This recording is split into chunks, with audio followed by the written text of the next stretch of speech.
The only radio show that bleeds scarlet and gray. This is the Buckeye Show. Hey, coming up tomorrow at this time, we'll do Beers and Buckeyes with Pat Murphy, except Pat will be in here, so we're going to call somebody randomly. For now, though, we head out to the Bryant Heating and Cooling Systems Fan Guest Hotline. Check with our guy. He is DeVier Posey. Depot, what's happening? How you feeling? Camp's underway. Football's in the air. What's going on?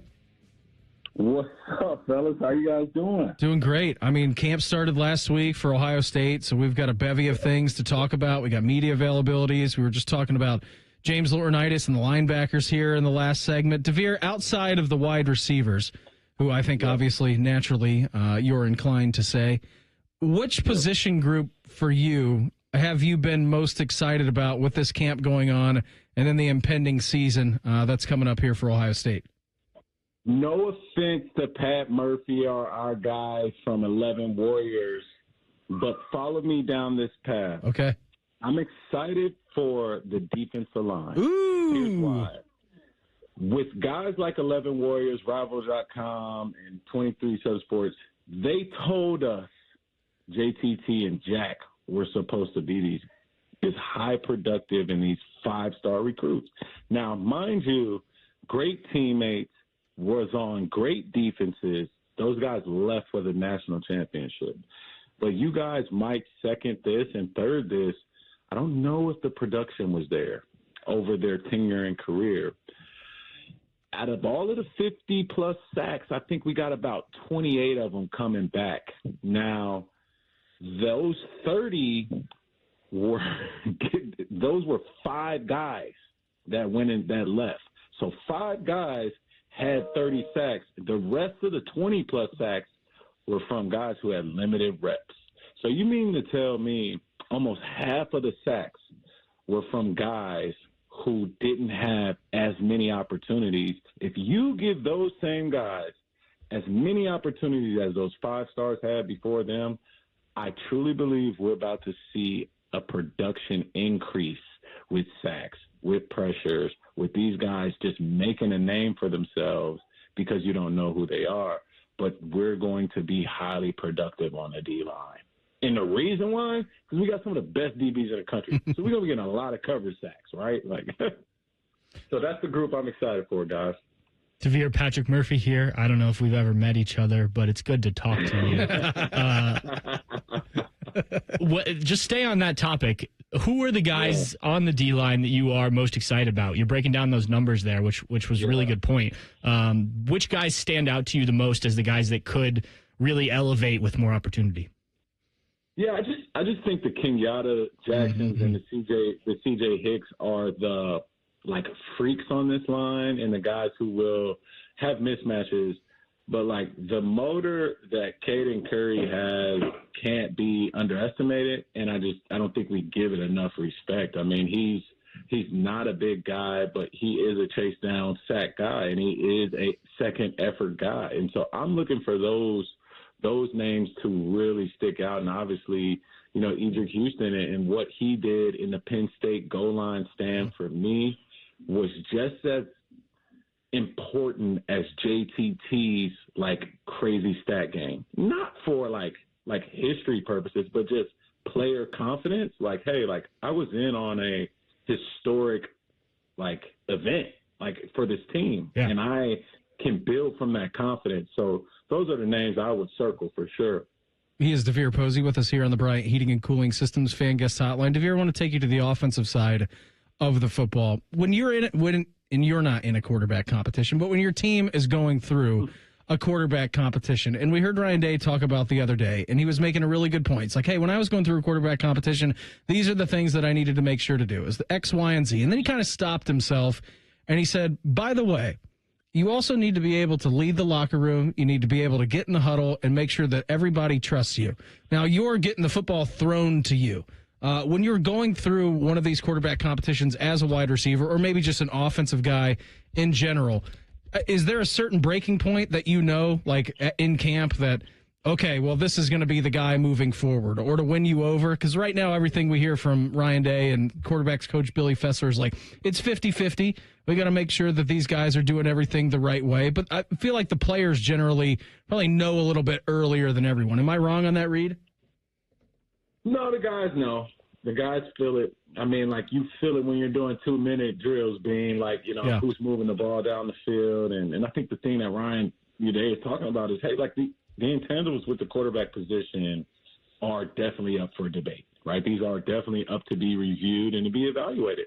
I mean, you can have a perfect day at practice, but, like, if you're coming in the huddle, you're kind of quiet, somebody's asking you to repeat the play. Wide receiver breaks the huddle, and he's like, I didn't hear what he said. Yeah, that's on you as a cue. So I think, even though you might be grading out wide, but you could be a little meek, verbally, or you could be a little bit more humble in the locker room. I mean, it's, I think Ryan is kind of saying, I'm not looking for that. Like, I'm looking for the leader. I'm evaluating the leader aspect of this, intangible race too. And so I think, but also guys, like, out of all the coaches in the country, I mean, this dude has just been going through quarterback competitions just year in and year out, and, like, not having results to where, like, guys fall off the face of the earth and, like, they go to Toledo and never play. Like, no, like, he's having these competitions, and the guy who isn't the winner is, like, leaving and leading the nation, or, like, leaving and going to Texas. Like, right? Like, so he's developing quarterbacks, honestly, at a high rate, and there's been no head coach in Ohio State history that has had and prepared more draftable quarterbacks than Ryan Day. So I'm okay with what he's saying and like, reading and listening to his interviews on, hey, this is what I'm looking for. And out of anybody who can pick the right guy, we got to trust Ryan Day, right? Yeah, absolutely. He's proven that, I think, to your point. I mean, Devin Brown is the starter at Cal this year, and everyone's like, Cal's going to be really good because they got an Ohio State transfer quarterback. He's made it a draftable position when it hasn't been in the history. Like, and no disrespect to the Terrell Pryors, Troy Smith, but, like, we went a better part of, like, a quarter century without a first-round quarterback, man. And so you gotta appreciate that. And the guys that we did miss out on, they're draftable quarterbacks too. DeVier, let's go to your position at wide receiver. We all watched Jeremiah last year and everything he did. I'm sure you were able to break him down a little bit more than the rest of us, having played the position at the level you did. Ryan Day's talked about he's getting better. Jeremiah's talking about the need to improve. What do you see that can be better about a guy who just had the freshman season that he did? I watch my words as much when I talk about Jeremiah, is because just personally as a wide receiver and just I've been a football fan my whole life. Like, before I was a player, I loved the game.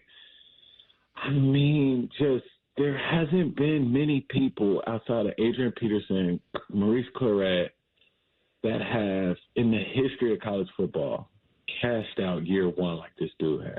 Number one recruit. He'll show you every rep on film that means. Like he means that.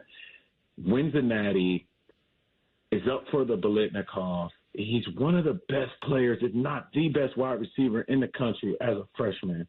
And when you say he needs to improve, I'm in awe of, like, what I see from him and, like, on a daily basis.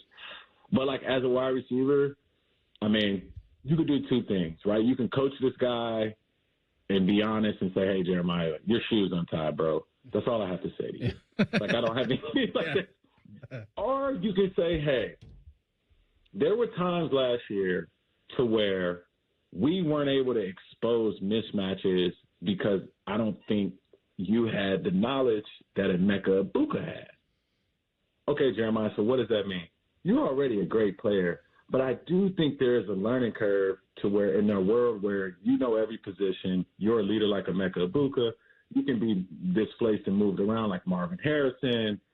There is, like, that gap there, right? And being able to line him up at number 3 one play, and then you see him go in motion, and then he's single backside, right, on the next play. And we didn't see much of that last year. It was almost, we break the huddle, Jeremiah's lined up, and, he goes forward. Just understanding the offense and what everybody is doing around him is where I think you put that great generational player in more and give him more opportunities to win.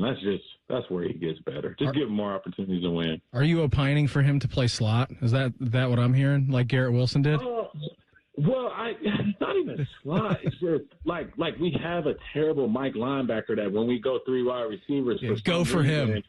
Yeah, like he's playing man. Okay, let's put Jeremiah right here. Like we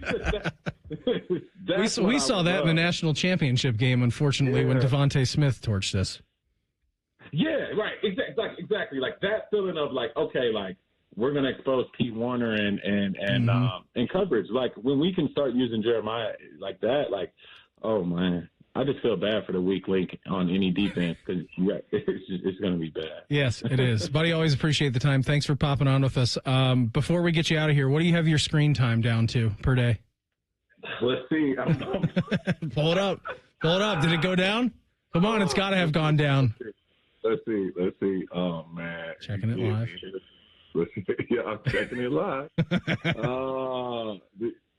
I don't even know how to find it. Can I? Just text me. Text me it. All right. I'm gonna text you. I'll text you. Okay. All right. We'll get a screen time update. Always appreciate it, DeVier. I'll talk to you soon. All right. All right, guys. There he goes. Our guy, DeVier Posey, here on the Bryant Heating and Cooling Systems Fan Guest Hotline.